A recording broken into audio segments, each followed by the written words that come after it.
고향교회를 방문하신 여러분을 환영합니다.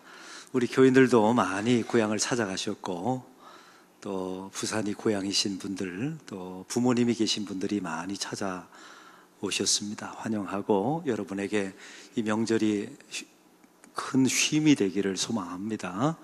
그리고 여러분의 고향교회, 이 친정교회가 교회 건축 중에 있습니다. 여러분 잘 마무리될 수 있도록 중보 기도를 부탁을 드립니다. 우리 예수님께서 벳세다 광야에서 오병이어로 5,000명을 먹이셨습니다. 이때 많은 무리들은 예수님을 왕으로 추대하게 되죠. 근데 우리 예수님께서 십자가를 지러 오셨지 이 땅에서 그들에게 떡을 먹이면서 왕이 되려고 오신 분이 아니지 않습니까? 그래서 우리 예수님은 급히 산으로 떠나가셨습니다. 그리고 제자들은 빨리 배를 태워서 이 벳세다의 정반대편이었던 가버나움으로 보내게 된 것입니다. 이 제자들이 배를 타고 이제 예수님은 산에서 기도하시고 제자들이 배를 타고 가버나움으로 향하게 됩니다. 그때 역풍을 만나게 되죠. 여러분, 이것은 단순한 어떤 풍랑의 문제가 아니라 구원을 설명하는 그림이었던 겁니다. 우리가 하나님의 뜻대로 살고 하나님께서 원하시는 목적지로 가려고 하면 역풍을 만나게 됩니다. 세상과 사탄이 우리를 돕지 않는다는 사실입니다. 이걸 잊지 마십시오. 그 역풍을 만나서 밤 사경 동안 열심히 노를 저었으나 그들은 가버나움에 갈 수가 없었습니다. 그때 예수님께서 무리를 걸어오셔서 그 파도를 잠잠케 하시죠. 그리고 마태복음 14장에 보면 베드로가 주여 나를 명하사 무리를 걷게 하소서 할 때 잠시 물을 걸었다가 파도를 보고 물에 빠졌다는 말씀이 나와 있습니다. 사랑하는 성도 여러분, 이것은 우리가 예수를 믿으면 파도가 잠잠해진다, 이런 걸 설명하는 복음이 아니었던 겁니다. 예수를 믿으면 우리가 무리를 걸을 수 있다, 기적을 맛볼 수 있다, 여러분 이걸 말하는 이야기가 아니었던 겁니다. 우리가 어떻게 구원을 받는지 설명해 주는 그림이었던 거예요. 만약에 이 제자들이 자기의 힘으로 노를 다 저어서 가버나움까지 갔다, 이건 기독교가 아닙니다. 우리는 우리의 힘으로 가버나움, 우리 인생길의 마지막 종착역, 또 우리의 구원과 천국을 상징하는 그 가버나움으로 우리 힘으로 갈 수가 없어요. 만약에 베드로가 무리를 걸어서 끝까지 가버나움으로 갔다, 더 큰 문제입니다. 왜냐하면 자기 의의를 자랑할 게 뻔하기 때문에 그래요. 우리 주님께서 이 구원의 그림에서 원하셨던 두 단어가 있었던 겁니다. 첫째는 영접하니, 그 파도 속에서 제자들이 밤 사경 동안 노를 저었으나 나갈 수가 없는 겁니다. 가버나움까지 갈 수가 없었죠. 그래서 예수님을 자기 인생의 배 영접하니, 우리 예수님께서 원하셨던 건 이거였던 겁니다. 또 하나, 이 베드로가 물에 빠졌을 때 주님에게 손을 내밀면서 말하죠. 주여 나를 구하소서. 우리 예수님이 원하셨던 건 이 두 단어였던 겁니다. 우리 예수님을 영접하니 성경은 말합니다. 곧 즉시 가버나움에 이르렀더라. 이게 구원을 설명하는 그림이지 무슨 내용이겠습니까? 이제 우리 예수님과 제자들이 가버나움에 도착하게 되었습니다. 예수님이 벳세다에 없다는 사실을 무리와 군중들이 알게 된 것입니다. 그래서 예수님을 따라서 가버나움까지 오게 된 거예요. 이때 그 군중과 무리를 바라보시고 예수님께서 하신 말씀이 있었습니다. 썩을 양식을 위하여 일하지 말고 영생을 위한 양식을 위하여 일하라. 우리 예수님께서 말씀하셨어요. 여러분, 이 말씀은 제자들 들으라고 하신 말씀이지 무리에게 하신 말씀이 아닙니다. 그러면 우리에게 주신 이 썩을 양식은 뭘까요, 도대체?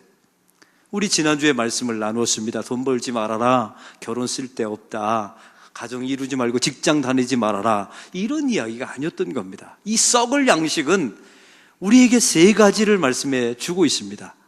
첫째는 세상 사람들이 힘이라고 말하는 것을 나의 힘으로 삼으며 사는 행위, 그것이 썩을 양식이에요. 세상 사람들이 이건 힘이다라고 말하는 것들이 있지 않습니까? 그것을 동일하게 나의 힘으로 사는 그리스도인들, 그게 썩을 양식을 위해서 사는 사람이라는 거예요. 또한 두 번째는 예수님을 자기의 유익을 위해서 이용해 먹는 사람들, 이것이 썩을 양식을 위해서 일하는 사람이라는 겁니다. 세 번째는 은혜에다가 자꾸만 어떤 행위를 끼워 넣는 삶의 습성들 말이죠. 이 세 번째가 또 굉장히 위험합니다. 우리가 신앙생활하면서 우리가 이룬 이 모든 것은 다 하나님께서 하신 겁니다. 이러면 모든 영광은 다 하나님께 돌아가지 않습니까? 바로 이럴 때 사람들이 좀 허전해야 했나 봐요. 그래서 그 일에다, 은혜에다 자꾸만 자기의 행위를 끼워 넣는 겁니다. 내가 열심히 기도했기 때문에 응답받은 거다. 내가 열심히 교회에서 봉사했기 때문에 중직을 받은 거다.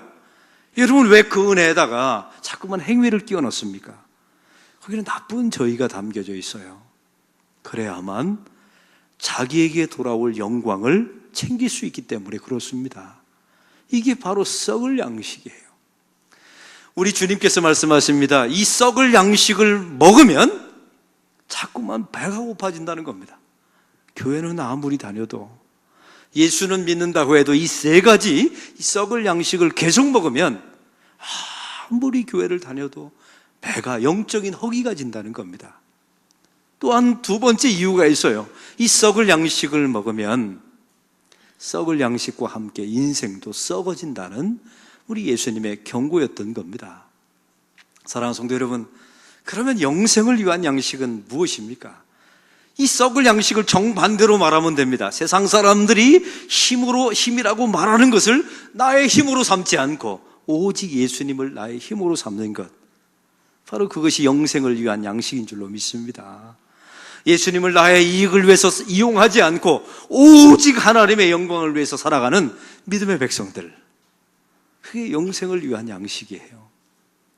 그 하나님께서 나에게 베푸신 은혜에다 어떤 행위도 끼워 넣지 않는 것, 내 구원에 내가 기여한 바가 전혀 없다는 사실을 날마다 고백하는 것, 여러분, 그것이 영생을 위한 양식입니다. 그 양식을 먹으면 배고프지 않는답니다. 세상이 좀 힘들어도 영적으로 배고프지 않고, 또한 저와 여러분이 영생의 길을 갈 수 있다. 주께서 약속의 말씀을 주십니다. 그러면 이 세 가지를 한마디로 말하면 뭐라고 말할 수 있을까요? 세상의 힘이라고 말하는 것을 나의 힘으로 삼지 않는 것, 우리 예수님을 자기의 유익을 위해서 이용해 먹지 않는 것, 은혜에다가 어떤 행위도 결합시키지 않는 것, 이 세 가지를 한마디로 말한다면 은혜라고 말할 수가 있습니다. 사랑하는 성도 여러분, 우리가 예수를 믿으면 은혜에 대한 개념이 점점 확고해져야 합니다. 놀라운 것은요, 은혜가 은혜 되려면, 은혜를 은혜로 누리며 살려면 반드시 거쳐야 되는 5가지 과정이 있어요. 오늘 본문에 그게 완벽하게 나와 있습니다. 여러분, 이 5가지 과정은 단 하나도 생략되어서는 안 됩니다. 건너뛸 수 없어요. 이 5가지가 다 있어야 우리 삶 속에 하나님이 주신 은혜를 은혜되게 누릴 수 있다는 사실이죠. 여러분, 이것을 종교개혁자들은 개혁주의 5대 강령이라고 말했습니다. 이 단순한 말씀 안에, 예수님의 말씀 안에 이 5가지가 들어있고 그 5가지를 여러분에게 소개합니다. 우리 예수님께서 35절에 가버나움에 찾아온 무리들에게 이런 말씀을 하십니다. 우리 35절 다 같이 읽겠습니다. 예수께서 이르시되 나는 생명의 떡이니 내게 오는 자는 결코 줄이지 아니할 터이요 나를 믿는 자는 영원히 목마르지 아니하리라. 여러분, 이것은 생명의 초대 아닙니까? 진리를 소개하고 있지 않습니까? 그러면 주님, 맞습니다, 제가 받아들이겠습니다, 아멘, 이런 반응이 나와야 되는데 이 무리와 군중들이 전혀 다른 반응이 나왔다는 겁니다. 어떤 반응일까요? 오늘 성경의 36절은 이렇게 말합니다. 읽겠습니다. 그러나 내가 너에게 이르기를 너희는 나를 보고도 믿지 아니하는도다 하였느니라. 아멘. 사랑하는 성도 여러분, 이것을 개혁주의 5대 강령, 우리가 은혜를 은혜되게 누리려면 거쳐야 되는 첫 번째 단계입니다.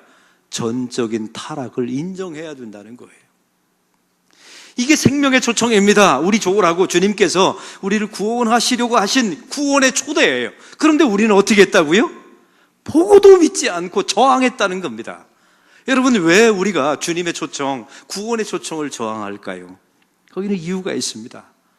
우리의 본성이 악하기 때문에 그래요. 우리의 본성 자체가 주님과 함께 할 수 없기 때문에 거부하고 저항하는 것입니다. 그래서 우리는, 성경은 말하죠, 모든 사람이 죄를 범하였음에 하나님의 영광에 이르지 못하더니 의인은 없나니 하나도 없으며 에베소서 2장 3절은 우리에게 바랍니다. 우리가 본질상 진노의 자녀이었더라. 이렇게 말씀하고 있어요. 본질상 우리의 뿌리, 우리의 근원 자체가 다 죄의 뿌리였다는 거예요. 우리가 짓는 것은 죄밖에 없어요. 여러분, 이 심각성을 아셔야 합니다. 우리가 넋놓고 가만히 있으면 의를 행할까요? 죄를 행할까요? 왜 솔직해지지 않으세요? 이게 죄를 행합니다. 자동적으로 죄가 지어요.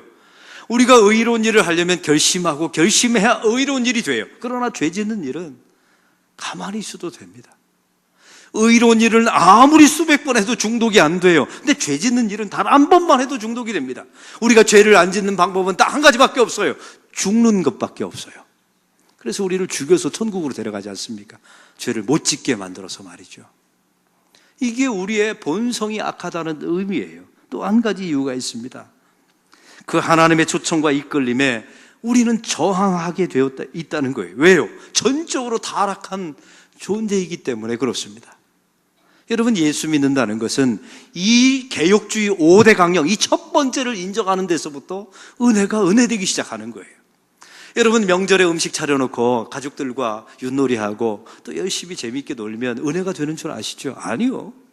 저와 여러분 안에 이 첫 번째 강령인 전적인 타락, 한 지붕 밑에 4가족, 한 지붕 밑에 6가족, 이렇게 모여서 사니 갈등이 있죠. 마음에 섭섭한 것도 있고 말이죠. 이걸 인정하는 데서부터 은혜가 시작된다는 사실을 잊지 마시기 바랍니다. 할렐루야. 여러분, 수가성 여인을 보십시오. 예수님께서 찾아가서 내가 생수다, 나를 먹어야 된다라고 말씀하고 끝내면 되잖아요. 근데 예수님께서 그 여인의 치부를 드러내십니다. 내 남편은 어디 있느냐? 이 여인이 대답합니다. 내 남편은 없습니다. 예수님이 대답하시죠. 그 말이 옳도다. 너에게 5 남편이 있었을 때 지금 남편도 내 남편이 아니라. 여러분, 이게 얼마나 그 여인의 치부를 예수님께서 벌겨벗겨 놓습니까? 왜요? 이 단계를 거치지 않으면 구원의 길, 은혜의 길을 절대로 갈 수 없기 때문에 그래요. 여러분, 이 죄 가운데 거한 사람이 내가 죄 가운데 있다는 사실을 알아요? 그 다음에 그게 얼마나 비참한지를 알아야 됩니다. 그 죄의 상태가 얼마나 비참한지를 깨달아야 복음의 진도가 나가는 거예요. 그래서 우리 주님은 항상 주님이 인격적으로 만나는 모든 사람에게 공통점이 있어요. 죄를 폭로시켜버립니다. 그리고 너의 상태를 보라고, 얼마나 영적으로 비참한 존재인지를 깨달으라고 우리에게 보여주십니다. 여러분, 이게 안 보였다고요? 여러분은 교회는 다녔지만 첫 번째 단계는 거치지 않은 겁니다. 오늘 성경에 바로 그런 말씀을 우리가 낱낱이 말씀하고 있는 것입니다. 여러분, 19세기 말에 우리 인류는 과학이 발달했습니다. 그리고 산업혁명이 일어나게 되었죠. 의료가 얼마나 발달되었는지 몰라요. 그래서 사람들은 그때마다 이 철학이나 인문학이나 모든 사조가 유토피아를 말하기 시작했습니다. 우리가 이렇게 과학 문명이 발전하고 의료가 발전하면 이 땅에 유토피아, 천국이 이루어질 것이다 라는 신학사상, 그런 철학사상이 팽배했었어요. 그리고 철저한 낙관론이 있었죠. 이 세상은 잘 돌아갈 것이다, 우리에게 진짜 행복을 줄 것이다, 이렇게 철학과 사조가 흘러갔습니다. 바로 그때 무슨 일이 일어났습니까? 세계 1차, 2차 세계대전이 벌어졌어요. 그리고 2차 세계대전은 히로시마와 나가사키에 핵폭탄이 떨어져서 그 전쟁이 끝나게 됩니다. 이때 인류가 다 깨달은 게 한 가지 있었어요. 우리가 그렇게 만능이라고 생각했던 모든 과학, 인류의 모든 지식, 인류의 모든 문명이 사람을 죽이는 데 다 썼다는 사실을 그들이 그제서야 깨닫게 됩니다. 그들이 결국 결론 내린 게 있어요. 인류에게는 소망이 없다는 사실을. 이 사람은 믿을 존재가 못한다는 사실을, 본질상 진노의 자녀였다는 사실을 그제서야 인정하고 사람의 실존에 대해서 고민하기 시작합니다. 그래서 실존주의 철학이 나오지 않습니까? 이게 인류의 모습이라는 거예요. 사랑하는 성도 여러분, 오늘 명절인데 왜 이 말씀을 전하는 줄 아십니까? 오늘 성경이 그 말씀을 말하기 때문에 말하고, 두 번째는 이 첫 번째 단계를 지나야 진짜 기쁨, 진짜 은혜가 임하기 때문에 그렇습니다. 이런 인류의 실존에 대해서 예수님께서는 그러나 37절에 우리에게 소망의 말씀을 주십니다. 37절을 다 같이 읽겠습니다. 아버지께서 내게 주시는 자는 다 내게로 올 것이요 내게 오는 자는 내가 결코 내쫓지 아니하리라. 아멘. 여러분, 이 말씀 속에 조건 없는 두 번째 선택, 하나님의 이 절대 강령 조건 없는 선택이 담겨져 있습니다. 여러분, 하나님께서 아버지께서 예수 그리스도에게 우리를 주신답니다. 이 주시는 사람은 아버지가 일방적으로 선택한 사람이에요. 나의 공로, 나의 의지, 나의 의를 보고 선택하신 게 아니에요. 일방적으로 만세전부터 예정하심 가운데 당신의 그리스도의 신분을 주께서 정하시고 하나님께서 우리를 선택하신 줄로 믿습니다. 이게 조건 없는 선택이에요. 조건이 없어요. 이걸 요한복음 6장 44절은 이렇게 말합니다. 우리 6장 44절 다 같이 읽겠습니다. 나를 보내신 아버지께서 이끌지 아니하면 아무라도 내게로 올 수 없으니 오는 그를 내가 마지막 날에 다시 살리리라. 여러분, 이 말씀에 보면 아버지께서 이끌지 아니하면 아무도 내게도 올 수 없다. 이 이끌다라는 단어를 주목해 보십시오. 이끌다라는 헬라어는 헬퀴오라고 하는 단어예요. 근데 이 단어는 다음과 같은 장면에 사용합니다. 예를 들면 어부가 있습니다. 어부가 그물을 쳐놓는 거예요. 근데 많은 물고기가 잡혔어요. 그 물고기를 자기 갑판 위에 끌어올릴 때 사용하는 단어가 헬퀴오입니다. 여러분, 물고기가 얼마나 저항합니까? 끌어올려지지 않으려고 말이죠. 그런데 이 선장과 어부는 강압적으로 일방적으로 헬퀴오, 자기 갑판, 구원의 갑판 위로 물고기를 끌어올린다는 것입니다. 이런 구원도 이와 같은 그림이라는 거예요. 바로 이것이 조건 없는 하나님의 선택입니다. 또한 오늘 성경에 보니까 이런 말씀이 있습니다. 제한된 속죄가 나와 있습니다. 여러분, 만약에 이런 물고기가 있다고 합시다. 어부님, 제가 스스로 기어 올라갈 테니까 기다려주세요. 제가 알아서 올라갈 테니 갑판 위로, 어차피 그물에 잡혔으니 내가 알아서 올라가겠습니다. 이런 물고기가 있다면 아주 고급 언어로 이런 물고기를 미쳤다, 이렇게 말하죠. 그런 물고기는 존재하지 않아요. 여러분, 여기서는 제한된 속죄가 있으면 다 갑판 위로 끌어올려지는 게 아니에요. 그물에 걸린 물고기만 끌어올려지는 겁니다. 여러분, 세상의 모든 사람들이 다 예수 믿는 게 아니에요. 복음을 듣는다고 다 영접하는 게 아닙니다. 오직 주님께서 예정된, 제한된 하나님의 은총의 사람만 속죄함을 받을 수가 있습니다. 그래서 오늘 성경은 말합니다. 아버지께서 내게 주신 자만, 아버지께서 나에게 주신 자만 내게로 나올 수 있다라고 말씀하고 있죠. 여러분, 예배도 마찬가지 아닙니까? 여러분, 명절에 다 고향 땅에 쉬러 왔는데 예배 드리러 오신 분들 보면 이게 여러분의 의지로 되는 게 아닙니다. 왜냐하면 예배라는 것 자체가 그래요. 하나님께서 당신의 백성들을 부르지 않으면 절대로 나올 수 없는 게 예배예요. 그래서 수가성 여인에게 우리 예수님께서 이런 말씀을 하시죠. 영과 진리로 예배할지니라, 이런 말씀을 하십니다. 여기서 영이라는 게 푸뉴마거든요. 이 말의 원뜻은 이렇습니다. 너희 안에 나의 영, 예수의 영, 성령님이 계시지 않으면 너희는 절대로 나에게 올 수도 없고 예배할 수도 없다는 거예요. 할렐루야. 여러분, 예배는 그래서 의무와 책임이 아니에요. 예배는 우리에게 주신 하나님의 영광이요, 하나님의 백성만 할 수 있는 특권인 줄로 믿습니다. 왜냐하면 우리 안에 성령님이 계셔야만 그 사람만이 예배할 수 있어요. 그것만이 예배이기 때문에 그렇습니다. 여러분, 이게 제한된 속죄예요. 오직 하나님께서 제한된 사람만 구원하신다는 은혜의 교리입니다. 또한 오늘 성경의 37절의 말씀을 다 같이 읽겠습니다. 아버지께서 내게 주시는 자는 다 내게로 올 것이요. 이 부분에 다라는 단어를 주목해 보세요.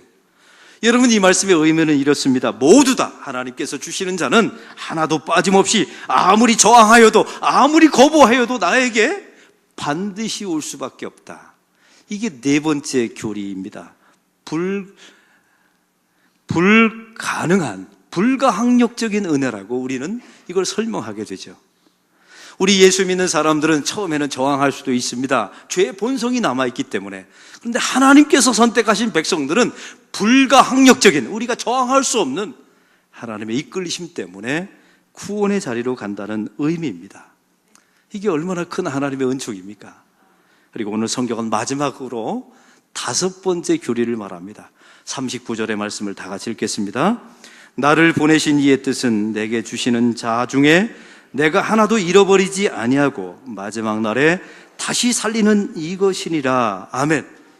아버지께서 내게 주시는 자는, 그 자만 나는 하나도 잃어버리지 않고 마지막 때까지 이끄신다는 내용. 이게 바로 5번째 강령인 성도의 견인입니다. 우리 하나님께서 우리를 마지막까지 반드시 이끄신다는 하나님의 약속입니다. 우리 주님께서 처음에 우리를 하나님의 죄를 깨닫게 하십니다. 우리가 절대 타락한 존재임을 날마다 고백하게 하시죠. 그리고 우리가 제한된 속죄를 우리에게 허락하시고 우리가 무조건적인 하나님의 선택을 통해서 구원받게 하십니다. 그리고 저항할 수 없게 만들어 놓으시죠. 그런 사람을 마지막 날까지, 끝날까지, 천국까지 우리를 하나님께서 인도하신다는 약속입니다. 여러분, 아브라함을 아십니까? 아브라함이 75세 때 하나님의 약속을 받습니다. 하늘의 별과 같이 바닷가의 모래 같은 많은 자손을 줄 것이다. 근데 이 아들이 나아지질 않는 겁니다. 25년 동안 말이죠. 이때 아브라함이 하갈을 통해서 이스마엘을 낳습니다. 여러분, 그걸 통해서 지금도 이스라엘 백성들이 아람 민족한테 고통을 당하고 있지 않습니까? 그러나 그가 하갈을 통해서 이스마엘을 낳았을 때 하나님이 그를 버렸습니까? 아니요. 버리지 않았습니다. 하나님이 떠났습니까? 떠나지 않았습니다. 징계는 엄하게 받았으되 하나님의 약속은 끝까지 함께 하셨어요. 본래 아브라함의 이름이 아브람이라는 사실 아십니까? 아브람, 열방의 암이라는 뜻이에요. 근데 그의 이름은 하나님께서 결국 아브라함, 믿음의 조상으로, 믿음의 아버지로 하나님께서 만들어내십니다. 이게 성도의 견인이에요. 내가 잘나서 내가 무엇인가를 해서 이 자리까지 가는 게 아닙니다. 하나님의 택한 백성들을 반드시 하나님께서 그 자리까지 인도하실 줄로 믿습니다. 여러분, 다윗을 보십시오. 다윗에게 약속이 주어집니다. 메시아가 너의 혈통을 통해서 나을 것이라고. 근데 다윗은 결정적인 죄를 하나 범합니다. 우리아의 아내 밧세바를 범하게 되죠. 그때 하나님께서 다윗을 버리셨나요? 떠나셨습니까? 아니요. 떠나지 않았습니다.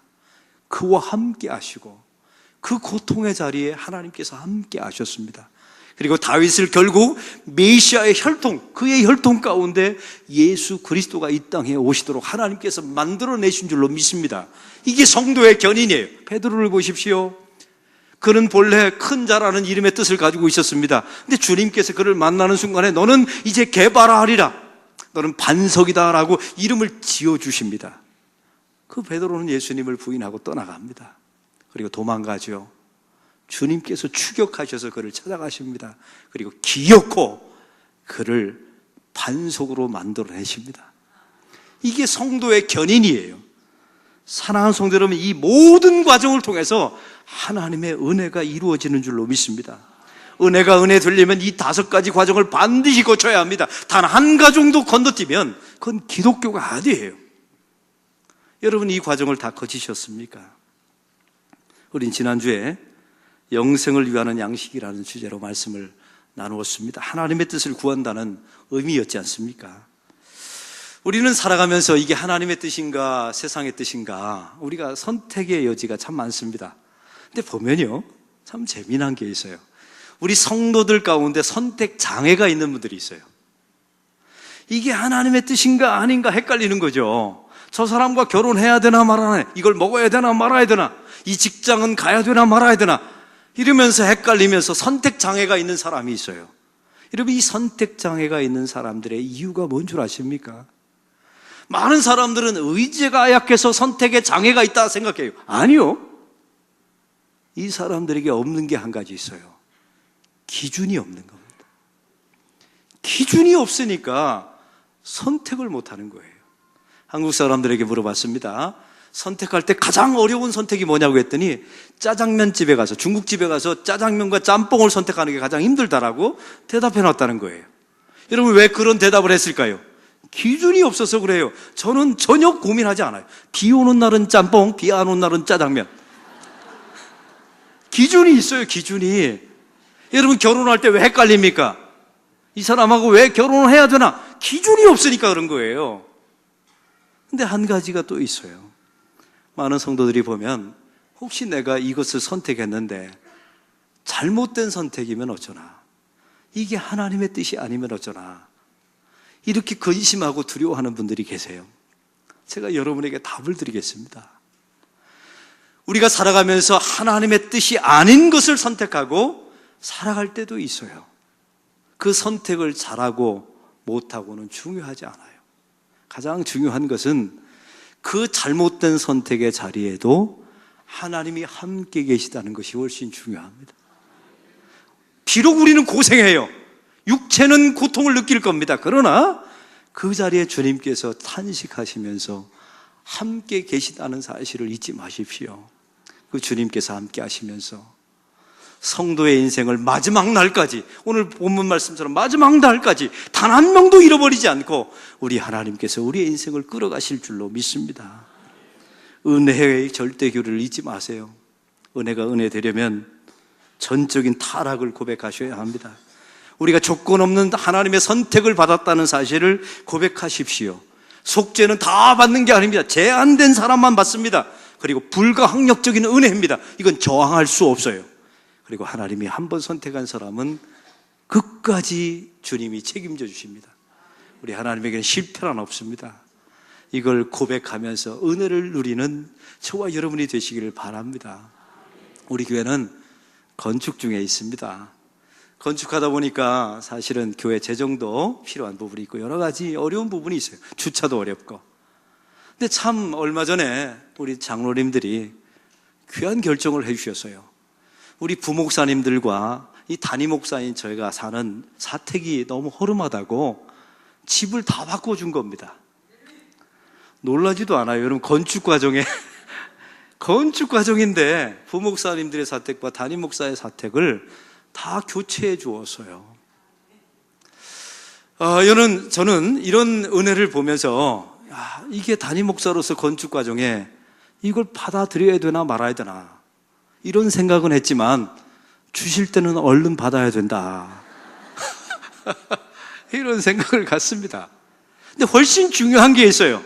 그걸 주는 것, 받는 것보다 훨씬 중요한 것은 이걸 은혜로 아는가가 훨씬 중요합니다. 만약에 우리 교육자들 마음속에 이건 당연하다, 우리 삶이 이렇게 환경이 좋지 않는 데서 우리가 어떻게 목회하냐, 이건 우리의 권리다라고 말하면 그건 은혜는 없는 겁니다. 교회가 그런 환경이 아니죠. 상황이 아니지 않습니까? 그리고 우리한테는 그런 권리가 없거든요. 교회가 주는 대로 사는 거예요. 그래서 우리에게는 무자격자입니다. 우리에게는 그런 권리가 없거든요. 바로 이것을 고백하는 데서부터 은혜가 시작되는 거예요. 더 놀라운 것은 우리 장로님들이 그 사택을 바꿔주면서 목사님들 사택 바꿔주니까 더 열심히 일해서 교회에 부흥시켜야 합니다. 이런 조건을 단 적이 없어요. 이게 너무나 감사하죠. 그리고 이건 제한된 겁니다. 여러분, 한국 교회 안에 누가 건축하는데 교육자들의 사택을 누가 바꿔줍니까? 우리 교회만 할 수 있는 거예요. 여러분, 우리 교회만, 이 제한된, 모든 교회가 이걸 하는 게 아니에요. 제한된 우리 교회만. 또 네 번째, 우리는 이거에 대해서 저항할 생각이 없어요. 그냥 받아들이기로 하고, 그 다음에 중요한 게 네 번째, 다섯 번째가 있어요. 이런 은혜가 있는 교회라면 결국 하나님께서 우리 교회 건축을 잘 마무리 짓게 하시고 우리 교회 재정을 더 풍부케 하셔서 은혜가 넘치는 교회로 만들어 주실 줄로 믿습니다. 여러분, 이 다섯 가지 과정이 그대로 고스란히 들어있지 않습니까? 명절도 마찬가지입니다. 어떤 가정은 신나고 즐겁고 기쁜 가정이 있는가 하면 명절만 만나면 스트레스가 되고 다툼이 있는 가정이 있다는 이야기도 제가 들어봤습니다. 여러분, 그 가정을 은혜가 은혜 되게 하려면 이 다섯 가지 과정을 거치셔야 돼요. 하나님, 제가 전적으로 타락한 죄인입니다. 이 한마디만 고백하면 풀리는데, 이 첫 단추, 첫째 강림만 지키면 문제가 해결되는데, 이 첫 번째 단계를 건너뛰기 때문에 문제가 발생하는 겁니다. 조건 없는 은혜. 여러분, 가정 안에서 어디 조건을 답니까? 여러분, 가정 안에 조건 없이. 또한 우리에게 주시는 모든 제한된 것, 모든 가족들이 다 예수 믿는 게 아니에요. 모든 가정들이 다 온전한 게 아닙니다. 하나님께서 은총을 베풀어 주셔서 우리 가정 속에 베푸신 그 제한된 은혜를 여러분 누리시기 바랍니다. 지금은 좀 부족하지만 하나님께서 저와 여러분의 가정을 견인하셔서, 이 견인이라는 단어가 기가 막혀요. 끌어가셔서, 하나님이 끌어가셔서 아주 근사한 명문의 가정, 믿음의 가정, 지금은 예수 믿는 사람이 별로 없지만 여러분을 통해서 예수 믿게 하셔서 온 가족이 모여서 추도 예배 드리는 그런 궁극적인 가버나움, 하나님 나라로 주님께서 여러분을 견인해 가실 줄로 믿습니다. 그럴 때 하나님의 은혜가 은혜되는 역사가 일어날 줄로 믿습니다. 하나님 아버지, 오늘 말씀을 통하여 은혜가 은혜되려면 반드시 거쳐야 되는 5가지 과정을 이 짧은 말씀 속에 말씀해 주심을 감사합니다. 그 어느 것 하나도 건너뛰지 말게 하시고 단계별로 다 거치게 하시사 은혜를 은혜로 받아들이고 은혜를 은혜로 누리는 주의 백성들이 되게 하옵소서. 이번 명절의 가정 안에 이 은혜가 충만한 가정이 되기를 소망합니다. 예수 그리스도의 이름으로 기도하옵나이다. 아멘.